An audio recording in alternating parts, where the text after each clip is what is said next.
Assalamualaikum warahmatullahi wabarakatuh. Selamat malam mahasiswa-mahasiswi UT. Selamat bergabung di kelas perpajakan.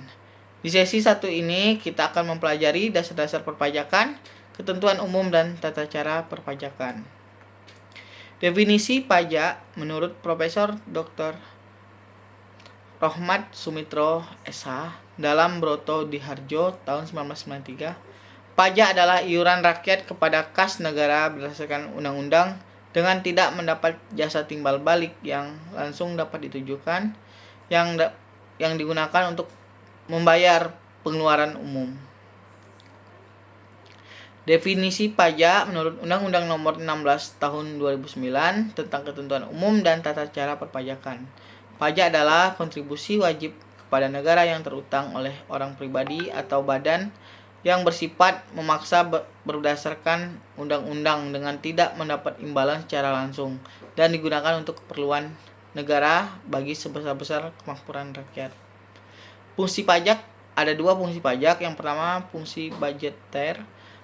Pajak memberikan sumbangan terbesar dalam penerimaan negara, kurang lebih 60-70% penerimaan pajak memenuhi postur APBN.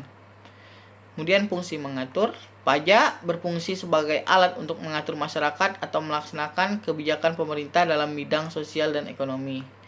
Dan asas-asas perpajakan pada tahun 1776, Adam Smith dalam bukunya Will of Nation mengemukakan bahwa pajak yang baik harus memiliki karakter sebagai berikut. Yang pertama, equity, certainty, convenience, kemudian efficiency. Teori yang mendukung pemungutan pajak, ada jenis-jenis pajak. Yang pertama, pajak menurut golongannya, ada pajak langsung, contohnya pajak penghasilan. Kemudian ada pajak tidak langsung, contohnya pajak pertambahan nilai. Pajak menurut lembaga pemungutannya, ada pajak pusat, contohnya pajak penghasilan, pajak pertambahan nilai, dan pajak penjualan atas barang mewah. Kemudian ada pajak daerah.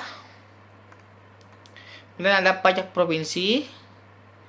Contohnya pajak kendaraan bermotor, bea balik nama kendaraan bermotor, pajak bahan bakar kendaraan bermotor, pajak air permukaan, dan pajak rokok.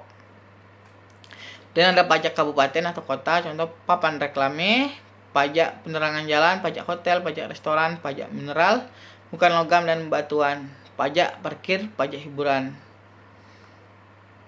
Kemudian tata cara pemungutan pajak, ada stelsel pajak, kemudian ada asas pemungutan pajak, kemudian sistem pemungutan pajak. Timbul dan berakhirnya hutang pajak. Yang pertama ajaran material, kemudian ada ajaran formal. Kemudian ada tarif pajak, ada tarif tetap, tarif sebanding, tarif progresif, dan tarif degresif. Silakan Anda mempelajari buku materi pokok pada modul 1 ini dan materi inisiasi yang tersedia serta website resmi Direktorat Jenderal Pajak www.pajak.go.id untuk mempelajari update peraturan perpajakan yang terbaru. Baiklah, saya akhiri dengan wabillahi taufiq wal hidayah. Wassalamualaikum warahmatullahi wabarakatuh.